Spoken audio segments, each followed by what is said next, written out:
Now to the brass tacks. Um, so, one of the biggest problems we face when we sit down to meditate, everybody wants to meditate, is distraction. When you sit down to meditate, that's exactly the time when all distractions come together.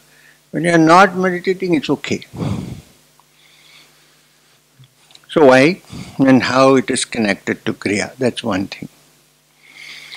The other is that whatever you do, you need to have a daily schedule fixed.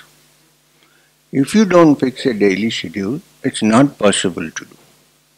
Success is not possible because, see, all our life our mind runs in various directions. You need to catch it and bring it back to one direction.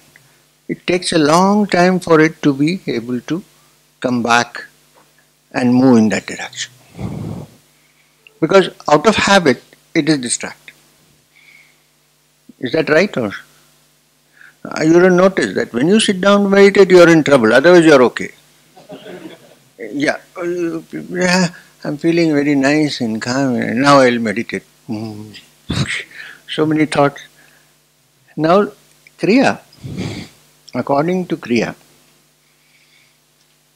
now let's explain the Kriya anatomy physiology first. The Yogi believes that the human body and mind are intimately linked together, especially the brain, which in the Yoga Tantras is called the Sahasrara, is the brain. Now, from the Sahasrara down to the bottom of the spine, which is the central nervous system, with the spinal cord and so on, starting with here, Sahasrara, to the bottom, which is Mooladhara, the lowest center, there are 5 more centers. Now, there are also 2 nadis. Nadi means channels, which are on both sides of the body. You can compare it to the parasympathetic nervous system if you are a medical person, or to the vagus nerve, which controls your lungs and breathing and heart and muscles and so on. Now these run on both sides of the spine. Now from the yogic point of view, the Ida Nadi starts on the right side of the brain of the Sahasrara, cuts across the forehead here, comes to the left side, and then joins the spine, Mooladhara, at the end. So Ida is on the left. The Pingala starts on the left, crosses here, comes down on the right side and touches the Mooladhara. So you have Ida and Pingala. Now the Ida channel is considered to be the cathode, minus, and the Pingala is the anode, plus. 2. And they are almost equal. Now one is not lower than the other because it is minus. Don't think it is minus. It simply means charge, minus, plus. Both are required to have a spark. Now, and the central channel, which is straight from the Sahasrara through the central nervous system to the Mooladhara, it's straight, this is bent. In yogic terminology, Lahiri Mahashaya used to say that the left one is the Varuna and the right one is the Asi. So where they meet for the yogi, this is the Varanasi. In Kashi, Vishwanath sits on the Sahasrara in all its splendor, mostly on Bhang. So in Kriya, we are trying to learn how to use that Bhang, not that Bhang. So,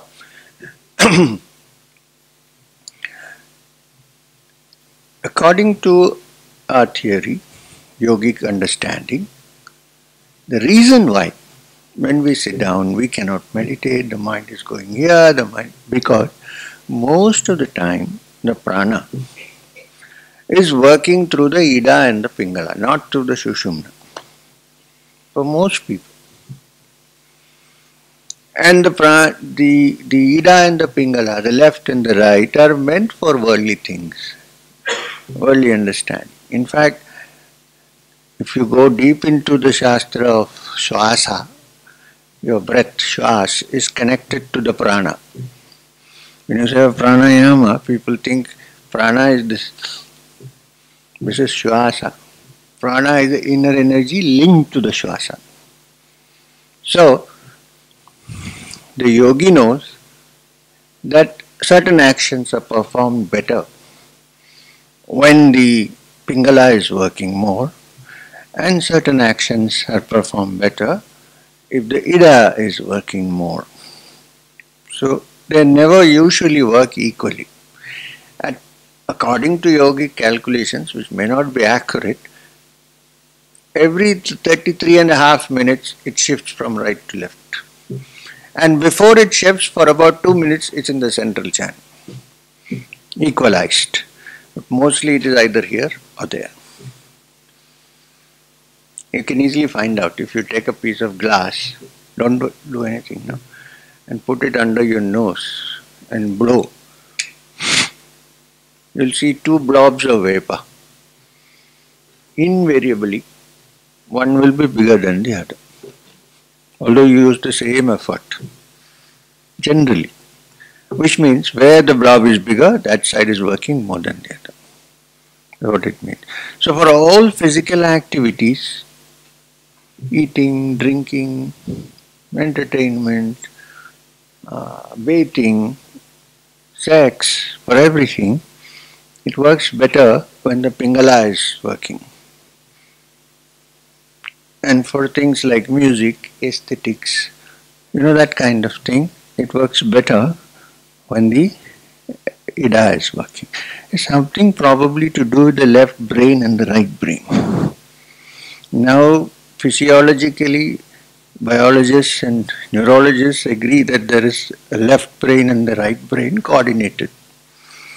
But they probably haven't still experimented with the fact that the working of the left brain and the right brain is connected to the breath. And the yogi can shift his working from the left brain to the right brain by shifting his breath. The yogi knows how to shift. Suppose he is going to do music, sing or listen. If he finds that it is on the right, he'll shift it to the left.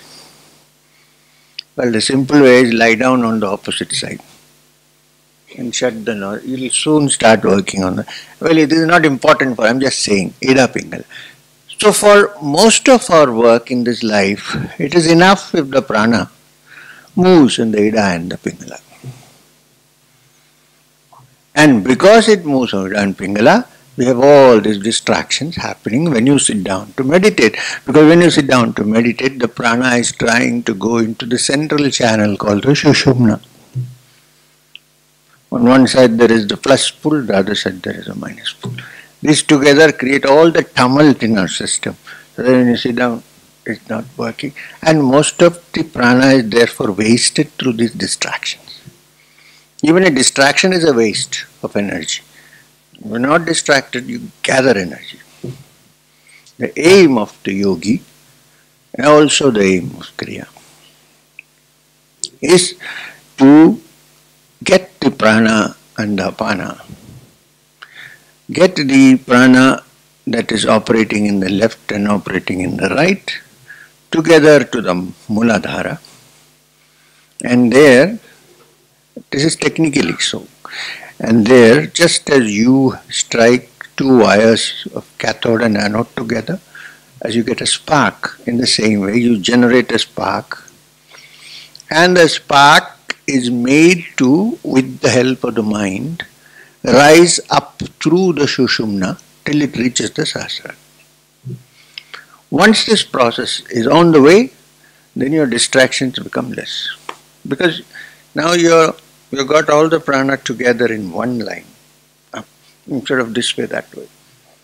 So, when you become an expert, where you're able to stop your distractions in 2 minutes, sit down,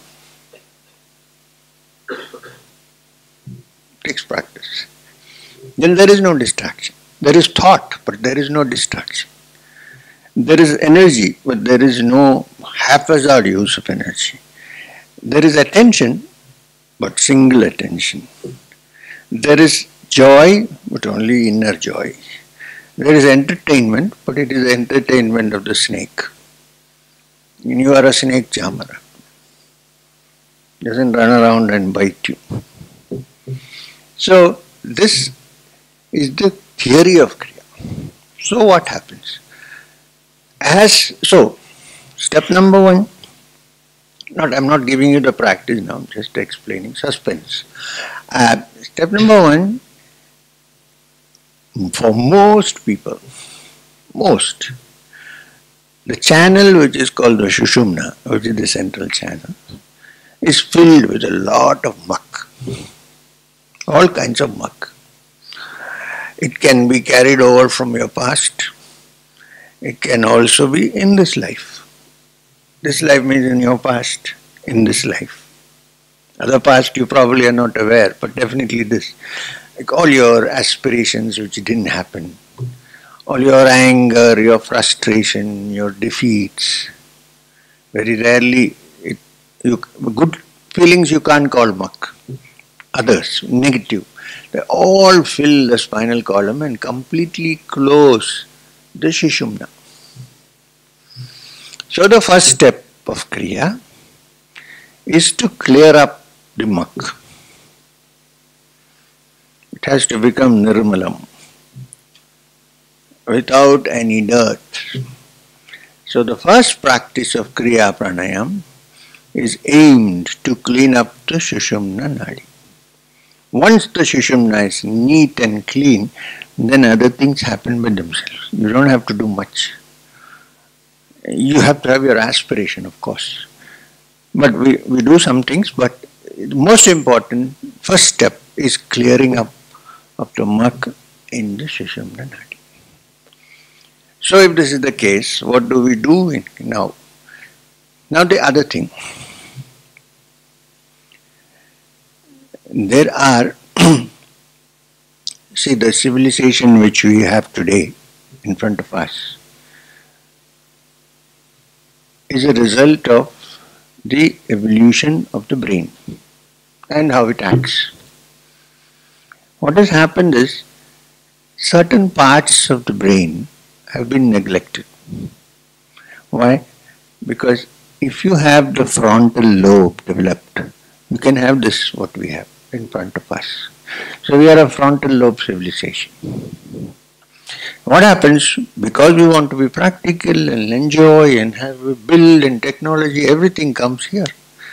So having put our attention on here, not deliberately, because of wanting to grow in the material world, there are many parts in the system which have got neglected. We have another part of the brain which any biologist or neurologist will tell you, it's called the reptilian brain, the old brain. The reptilian old brain is from the spine coming up to the cerebellum, up to here. That was the brain which was active once upon a time. Now because the cerebrum is gone and so many activities are in the frontal lobe, many parts of the cerebrum as well as the reptilian brain have been neglected deliberately, because the reptilian brain is an emotional brain. And we can't survive in this world if we show our emotions all the time. So deliberately, evolution has managed to keep it, suppress it and allow it. Now with the suppression, what has happened? The good points have also been suppressed. So the yogi's work is to activate those points which are good, not the bad ones. Not if somebody comes and insults you immediately to strike. That is what it means actually. And it's now in our brain, in that part which is called the limbic system. It's in the behind brain, mid-brain at the back. It is that which reacts us, protects us, how to define, everything comes from there. It doesn't come to this brain. It gives orders and this brain operates. So we need to look at that, which have been closed before. Now, among these, also, we have what is known as the endocrine glands. These are the little ductless glands inside the brain, also some down also, here also, which have no ducts, which have no tubes, but depending on changing your mood, it can inject a little bit of its hormone into your bloodstream. When I am happily meditating, I am feeling nice. What has happened? One side is spiritual, the other side is chemical. So yoga is a step-by-step changing of the chemical composition of the body.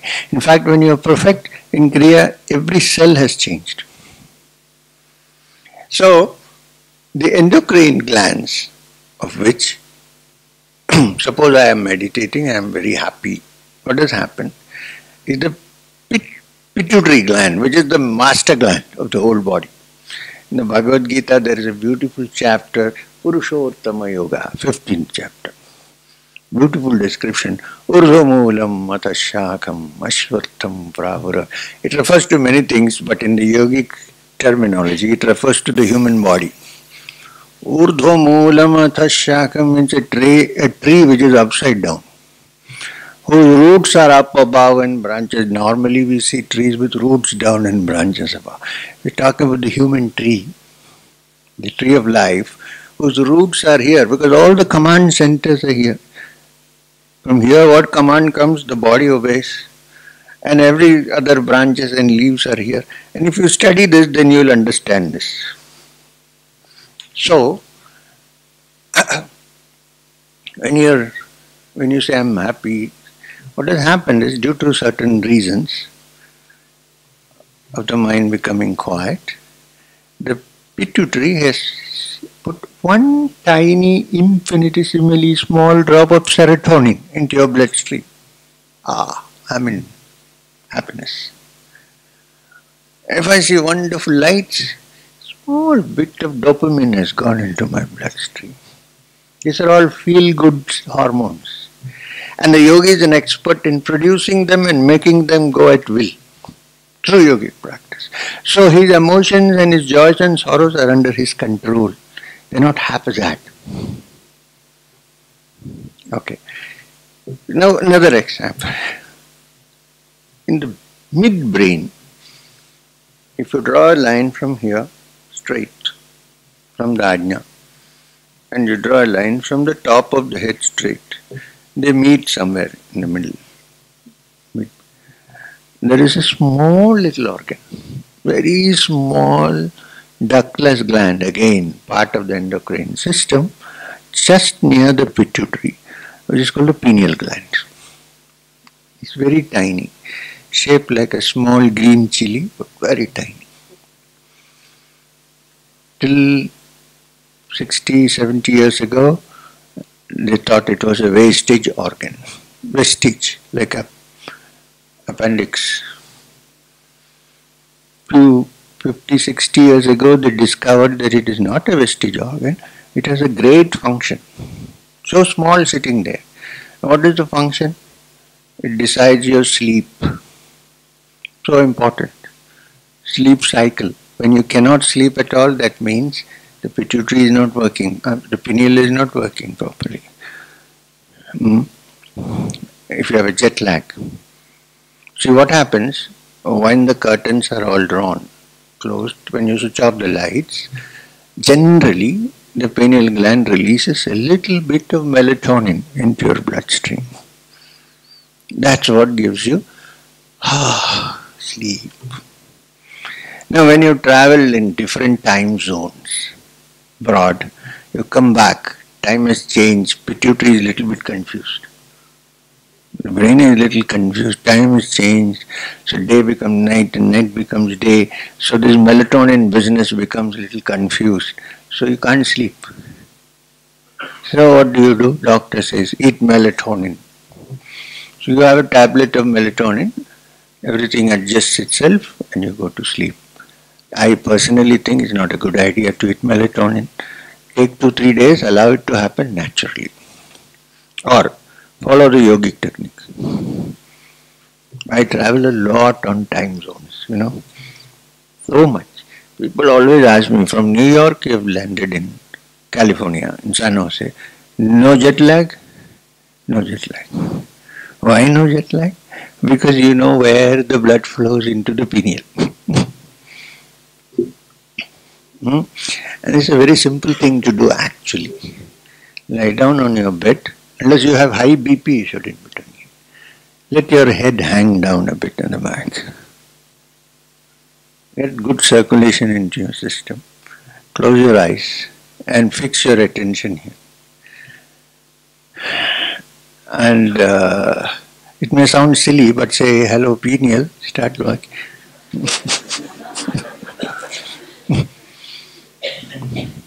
Make sure nobody's around. Be free of just. So, what I'm trying to say is that there are several parts of the brain itself, even physiologically, which have gone out of our control, which are no more in the market. So we need to figure out how to work these, how to get these activated, how to get them going. So when the yogi learns this, then his energies are not scattered anymore. They all gather together and your mind opens up to horizons and dimensions which you can't even dream of using only your frontal lobe. So therefore, since you are touching some of the emotional centers also, you need to be very careful about your emotions, because it's possible that as you practice, at one point all that has been stored inside you may come out with full force. The ancient story of the Samudra Manthan, the Devas and the Asuras. How are they distinguished? Devas are all clean-shaved, Asuras in the pictures. Ravi Varma drew like that, Raja Ravi. So anyway, so the Devas and the Asuras, they're supposed to have churned the ocean of milk. So they used, what is that snake they used? Oh yeah, somewhere she's sitting in one corner. And then put it on the churning rod and you know the story, no? What came out first? So when you do the internal churning, you have to watch out, because sometimes, not always, some people hardly have any poison, so it's okay. Some have, in the subconscious, generally we have. So it comes out first, bubbles up. That's the time when you shouldn't fall victim or get addicted to it. Instead, watch it and say, yes, I know this, it has to subside. And then what comes out next is Amrita. Many people come by, before I started practicing yoga and all that, I was okay then. Now I have irresistible desire for something. I won't name it, but especially when I'm meditating Muladhara, everything is in trouble. So I say, relax. There is churning going on, it will come up and then it will subside. If you have a desire to subside, it will subside. If you keep indulging, it will increase. So this is what happens. So it's a very scientific and step-by-step method of changing your mindset through practice. Okay.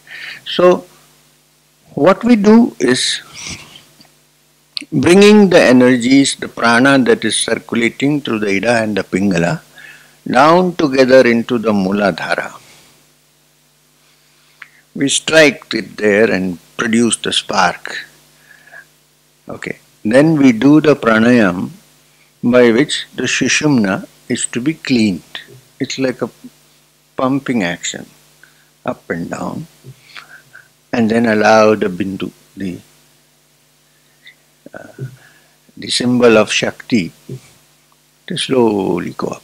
As it goes up through different centers, your mind becomes more and more purified, step by step. So, the symbols that are there in all the centers are connected to the tattvas. Tattva, you know what? It's a Sankhya term which has been used also in Vedanta and so on. Tattva is basically Kapila's Sankhya, from which the word tattva has come. Now, tattva means principle of nature, on which the nature is based. Creation, preservation, distraction is based on certain tattvas. And normally, for most of us, all our activities, all our thoughts, everything stays in the tattva of Prithvi, which is the earth. We are earth-based, naturally, because our legs are on earth, we are earth-based. And therefore, most of the work of our prana is through the lowest center and the spine, called the Muladhara. Muladhara, if the prana is activated there, which is normally there for most people, it does everything from eating, drinking, sleeping, sex, everything.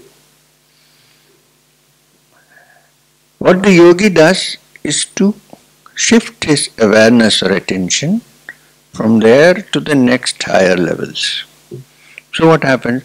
The same energy which flows downward is made to turn upwards. That's what's called urdhvaretas. It's made to turn up.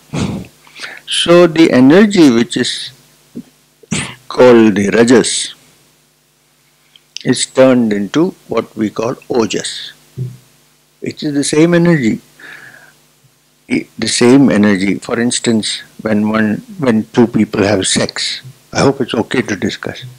I'm not going into how to, but you two people have sex. What happens is, in the last minute, when something happens, for a split second, there is no thought. You cannot think. You don't know who you are, where you are for some time. And then you come back. So the whole process is aimed at that nothingness. We don't know it, but that's what it is. Everything else finally ends in. That is the joy.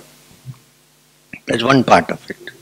The other is, when this happens, a little bit of one's organic essence is transferred into a receiver.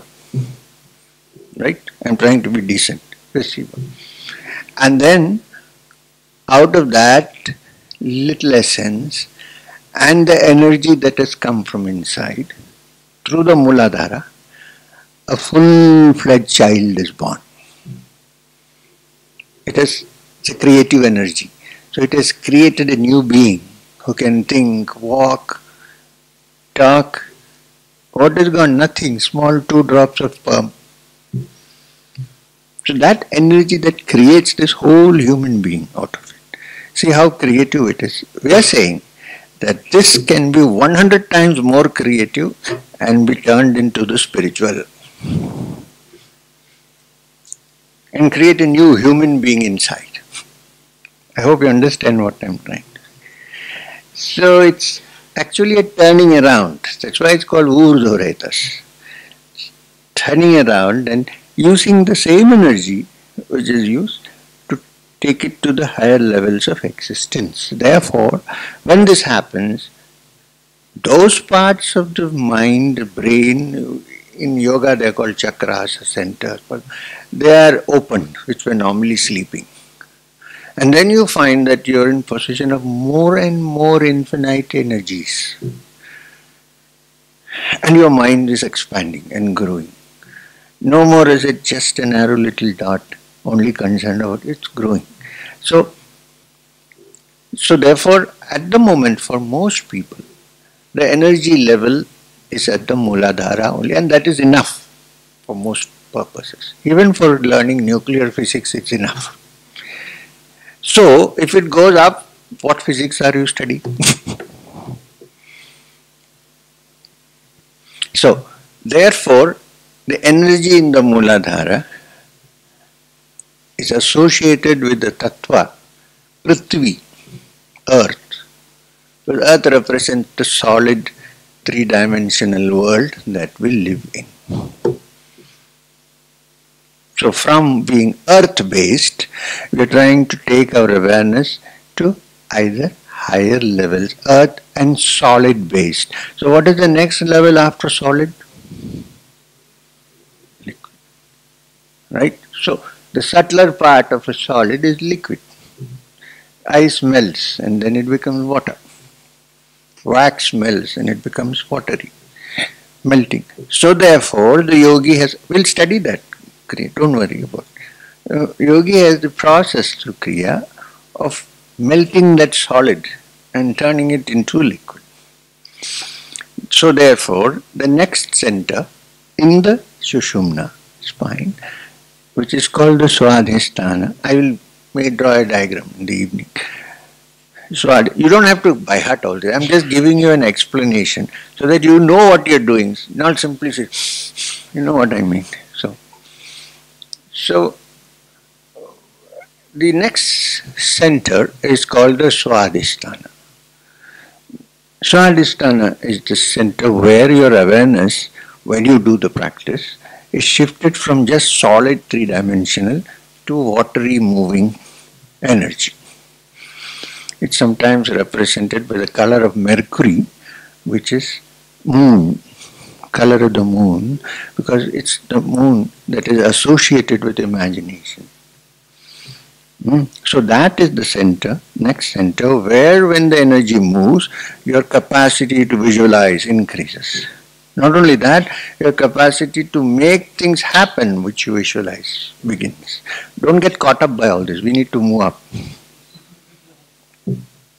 Otherwise you will be stuck. Like you are going to Varanasi, on the way the train stops in Begusarai or somewhere. There's nice things hanging in the shop, you get off. You're so fascinated by buying them, the train goes off. Anyway, so, and that is the Chandrakala, which we'll get to that later. So from solid, you shift your attention to the next, which is liquid, subtler. Then you come to the next center, which is called the Manipura. In Manipura is the center of fire. Very hot energy, fire.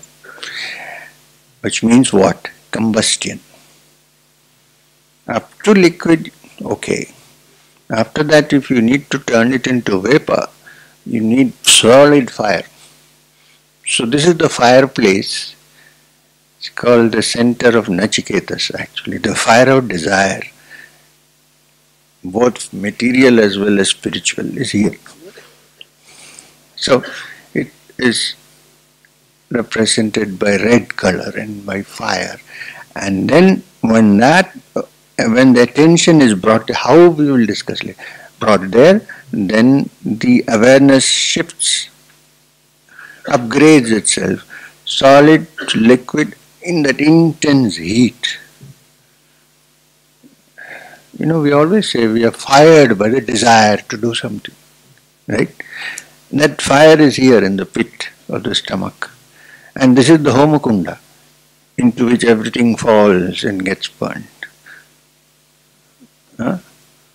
Brahma Arpanam, Brahma Havir, Brahma Agno, Brahmana Hutam, Brahma Ivatena Gandhavyam, Brahma Karma Samadhi. That is the home, the fire. It is that which moves when we have desire, even material desire. And fire is the word used to represent desire. My old girlfriend is called my old flame, not old water, right? I don't have one. Maybe I have. Anyway, it doesn't matter. So, fire, desire, physical desire, animal desire, also desire for spiritual fulfillment, which is the Homa. Burns everything to ashes. It takes you to the higher levels. So, when the mind awareness shifts from there, then your mind becomes even finer and reaches the tattva called Vayu, air, vapor. And that is in the Anahat center in the middle, which is sky blue in color, like Akasha, and like the sky. So there, when the mind has reached there through the practice of Kriya, you have lifted yourself up from. Once you cross this barrier, then there is no much chance of going down. Very little chance. And then from here to Akasha, which means something which can't be defined. You can define in physical science up to vapor, air. Beyond air, there is nothing that you can say except subatomic particles, quantum particles, which are almost invisible. Do you know that you cannot see an atom or an electron through even the most powerful microscope? Even an electron microscope, people might think it cannot. You know it exists only because of its reactions in the reactor. Otherwise you don't know. And that too you don't know what it is actually. We live in a world of complete uncertainty when you go there. The scientist thinks it is a particle and he watches, it behaves like a wave. He says, oh, it's a wave, is it? You're watching, it behaves like a particle.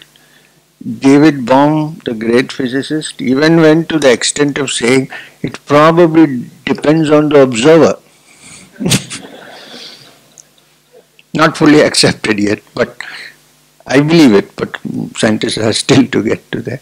But so it comes to this, what is called Akasha.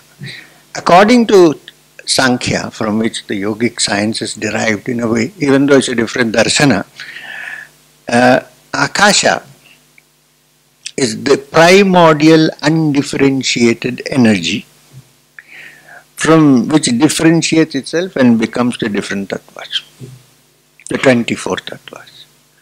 It's the primordial undifferentiated energy. And it is that which when the yogi reaches, he can play with that undifferentiated energy and differentiate it according to his or her will. And then from there, you go to the ajna. Once you go to the ajna, then you are directly connected. The ajna is the stem of the sahasrara. When it is touched here, then this opens up by itself. And then you have a multi-hued, beautiful thing going on there. And then you are no more, you may be living on earth, but you are no more earthbound. You are free. You are heaven-bound. So this is the need of doing Kriya. Because there is a link between the body and the mind is linked to the biology, the chemistry of the system. And by changing the chemistry of the system through practice, you can take your mind to the highest level of awareness, and that is what we seek. This is the yogic way. There are other ways. A person who really has devotion in their heart can go there without going through a practical practice, but it is not so easy. Everybody can say, I have bhakti, but it's not easy to do that. And you can't cultivate bhakti. It is either there or it is not there. If you cultivate, then it becomes a commodity. If it is there, it's there. Unfortunately, everybody doesn't have it. So, this is the Kriya Yoga, the practices which we are learning to bring about this change, to sublimate the gross to the subtle, and to expand your mind till it expands and breaks off, and there is no boundary. From the conditioned to the unconditioned, the bound to the boundaryless. Can you imagine how nice it is? You can still function in this world, please. It's not that when you touch that you become dysfunctional, no. In fact, you can function in this world better Yeah, in the beginning you might want to spend some time not getting involved, enjoying. But after that, first thing is that you are able to see a thing as it is, as opposed to what you think it is. Okay, so that is what we are looking at. Now, the other side of the story. We have 15 minutes more, I'll finish. Afternoon we'll start Kriya, okay? No. Because we have plenty of time after lunch, 2.5, 3 hours. Not supposed to do Kriya immediately after a heavy meal. So please have a heavy meal because we have time. So, yeah, the other side. Let me explain. It will be linked. You will see how it is linked. We think that we definitely know about the objects which are in this world. I think, oh, this microphone there is a globe here and there is a long tube here and there is a steering. I am convinced that this is the microphone. This is how it is. Seriously, if you look at it carefully, I see the microphone like this. What the microphone actually is, I really don't know. Okay. Imagine, look, I see this microphone in this shape because I have a particular kind of optic instrument, my eye, which has a convex lens. Are there ophthalmologists here? Convex lens of a particular kind, right? So therefore, when the light hits this object and refracts into my lens, I see it this way. Imagine, suppose a creature is born with a different set of lenses. There are such creatures, believe me. All creatures don't have the same kind of lens as we have. The ordinary common household fly has a compound eye. It has many eyes put together. How will it see this microphone?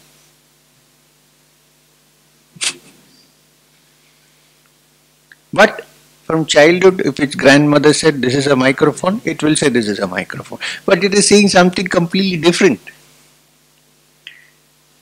Right?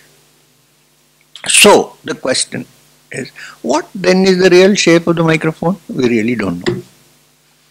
We know only what our senses give to us, the impressions of the objects in this world. We don't know exactly how they are. Of course they are, there is no question. But we really don't know how they are. But we go all through our life 100% sure that you know it. Because our instruments are capable of only that. They're limited. Okay. And we always say, all this I don't believe. Seeing is believing. Okay. Every morning I see the sunrise. Yes or no? Every evening I see it set. Yes or no? But the sun really, does it rise or set? If seeing is believing, then it must be true, but it is not. So, what I am trying to say, that our instruments of perception that we have, jackfruit, shotram, eyes, ears, tongue for taste, and skin for touch, they are all relative. They are not absolute. You can give the tastiest food to a person who has jaundice. Food is tasty. He has no taste. Why? His instrument of taste is not working properly. So the only impression we have of this world is that impression that you get through our sense organs, which are quite limited. If they are not limited, you would know that the sun is not rising. They are limited. They are conditioned. And therefore, depending on these instruments of perception and the images that they give us, or the sensations that they give us, we manufacture our own logical, rational blueprint. What are your inputs? Imperfect instruments. all the blueprint of rationality, which is good of course to be rational, I agree with that. I'm a rational person, is built upon the inputs, to use a modern language, the data that is provided by these instruments of perception which are imperfect at best. Sometimes utterly illusionary, but at least imperfect. Out of that we manufacture our own blueprint. So if you need to get out of that condition, you should need to question it. Begin to question it. That the world exists, there is no doubt. It may not be existing as I think it exists. Because I am only basing it on my instruments of perception, which are so conditioned and so limited and sometimes even wrong. That's the data I get, and with that input, I create this. So we should start even questioning that input. Now, when your awareness moves from the ordinary to the higher levels inside, then you begin to perceive it in a different way. Completely different way. Because then you see it multidimensionally, not like one. Because our sense organs are only accustomed to 3 dimensions. Right? What if there is a 4th or 5th? Buddhist brain cannot understand that. So there must be something other than. This is where we are aiming at.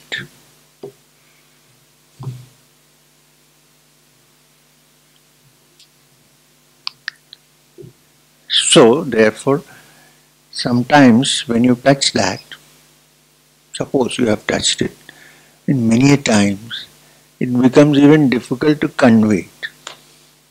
Only the fellow who knows. He cannot convey. In fact, the Rishi says in the Upanishad, Navidmo navijanimo yathaetat anushishyat. I can't understand how to get this to you. I'm trying hard. Because words fail. Yad vajana abhyutitam. Then how do I? So perhaps if a person has experienced it, perhaps if one's mind is open and not prejudiced, it's possible that it can be transferred. But it's very difficult because it is clothed in so many layers of prejudice. So remove the prejudice, that is one of the steps we need to do.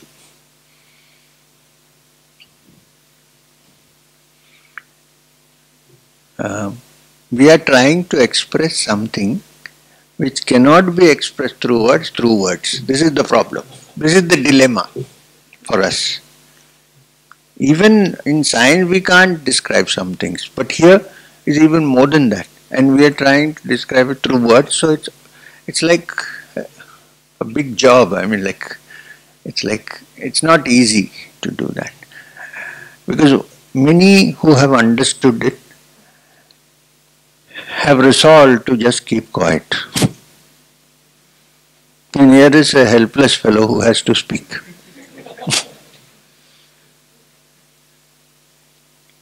Many have. Ramana Maharshi hardly said many words. He just kept quiet. No point. In fact, there is a beautiful story in the Shankara Digvijaya. Hari Shankara is travelling in Karnataka somewhere near Sringeri, and family comes and tells him, "Sir, our child, from the time it is about, the boy is 8 years old, he hasn't uttered a word. He's just sitting in one corner, like he's not said anything. Can you come? Maybe if you bless him, he'll start talking." So Shankara agrees and goes. And there is a boy sitting in a corner, 8-year-old. Shankara goes to him and asks him, "Why don't you talk?" He says, "About what?" That is his first sentence.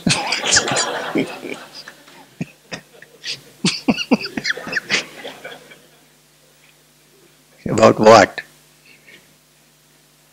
Then he says to Shankara, the truth cannot be spoken. So whatever I speak is untruth. I prefer to keep quiet. So Shankara says, good, come with me. I found, and he goes with him. And he becomes one of his important disciples. Shankara calls him Hastamalaka. It means with the entire knowledge of the universe in his hasta, like an amalka fruit, nalika fruit. Hastamalaka. But we need to teach.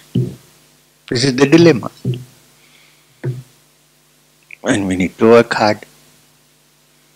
Not to fill our coffers, but you see that when there is a treasure, it's terrible not to point it out to somebody and say, man, take it, please. Here it is. And it is not far away, it's inside you. Purnam idam.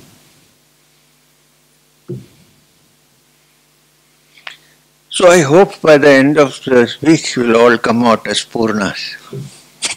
Don't know. I don't know. I'll try my best. We'll see what we can do. But then it doesn't matter. You can go back and sit and think about it and probably work on it and arrive one day. But when you know it, please email me.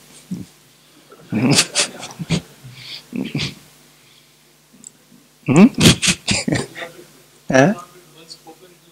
Oh. No. Now just a minute. It's not like that. Otherwise it's futile. All these 2-3 days we are what we're trying to say, however much you speak, that which you're trying to define cannot be defined. However, we can describe methods and ways by which each individual can go up there and look. That we can. See, in the Mundaka Upanishad, for instance, Mundaka, the Rishi, the teacher says to the student that there are 2 kinds of knowledge. Shruti, Upanishad. 2 kinds of knowledge. One is Paravidya, higher knowledge. Another, Aparavidya, lower knowledge. 2 kinds of knowledge. So the disciple says, sir, can you give me the list of the lower knowledge so that I can avoid it and find Paravidya. So give me a list of Aparavidya. You will be shocked. This is Shruti. The list starts like this. Aparavidya, lower knowledge. Rig Veda, Yajur Veda, Sama Veda. Which means what? Includes Upanishads, everything. And the Vedangas. So the disciple is dumbfounded. If this is lower knowledge, then what is higher knowledge? So why should I study all that? Then the teacher says, higher knowledge is that by which you reach the truth, the absolute truth. Now that doesn't mean, so what it means is not that you shouldn't read the Rig Veda, Yajur Veda. As long as it doesn't lead you to the truth, it's still lower knowledge. That's what it means. You must watch out carefully. Some people say, so therefore throw everything away. Because it is in the Upanishad itself that the truth has been discussed. So you can't discard it. But while reading, understanding, the thought should be, if this is not taking me to the truth, then it is still only Aparavidya. Till you touch the truth. It's not Paravidya yet.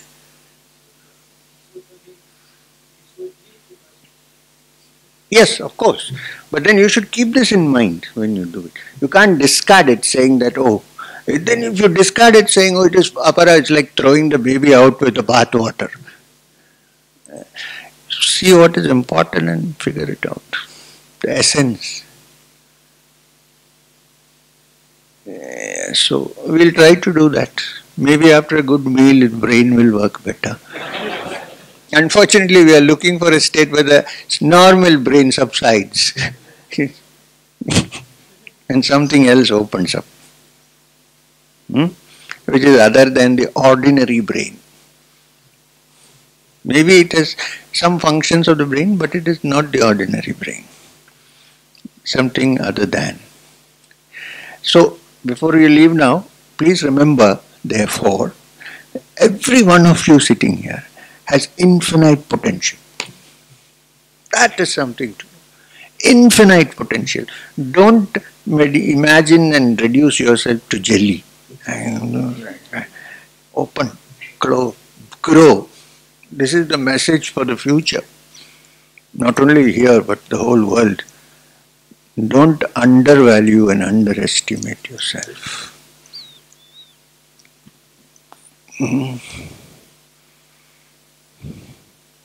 If you're underestimating yourself, you should go to that level where you become even smaller than the smallest atom. This is not possible. Then grow. There are two ways of doing it. Either grow so huge that nothing can catch you, or grow so small that nothing can catch you. If you put both of these together in a judicious manner, then you're walking life perfectly. When pride comes, cut and make it small. Knowledge comes, don't leave it, expand. Huh? Huh? No, not a siddhi, but that is there, of course, in the Yoga Sutras of Patanjali, the Vibhuti Pada. There is this Garima, Lagima, Anima, Mahima, and so on. But that, it's similar but different. I'm talking from the psychological and philosophical point. And Garima need not necessarily mean becoming heavy. Means becoming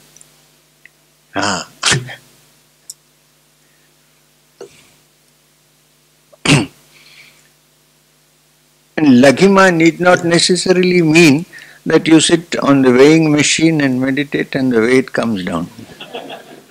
Means that your mind and body has become light.